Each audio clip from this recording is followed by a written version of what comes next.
Teddy Roosevelt spoke there. Lionel Barrymore and Sarah Bernhardt performed on its stage. It is the Stone Opera House, and after decades of vacancy, it has fallen into decay and disrepair. Fox 40's Sarah Blazonis tells us how the old theater is now getting a chance at a second act.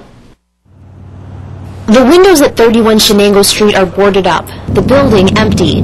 It's a sad sight for those who remember it as the Riviera Theater, including a relative of its designer, Sanford Lacey, who designed several local buildings. Oh yes, it was very exciting. It was very posh and good movies. The theater's been named as one of the Preservation League of New York State's 7 to Save, a list of historic buildings across the state considered top priorities for restoration. It's a landmark, and you know, if you go through the history of it, you'll see that it was the focal point of town. That was the community center in town for half a century. The new status means local officials will have help from the Preservation League restoring the theater, also the former site of the Stone Opera House. To talk about sources of funding to make grants and loans, if that's something that's important to be done. The theater, which closed in 1978, is the second Binghamton property named to the League's list. The first was the Harvey Justice Building, being returned to much of its former glory. While 7 to Save has had success in Binghamton in the past, local officials say when it comes to restoring the Stone Opera House,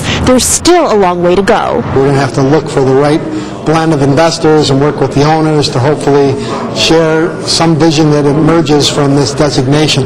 Officials say because of such uncertainties, the theater probably won't be fully restored to its past grandeur. Still, residents say they can't wait to see what can be done for a building that reflects Binghamton's rich past. To think that people are really working at restoring this city. It was a gorgeous place, and it's becoming one again. In Binghamton, Sarah Blazonis, Fox 40 News.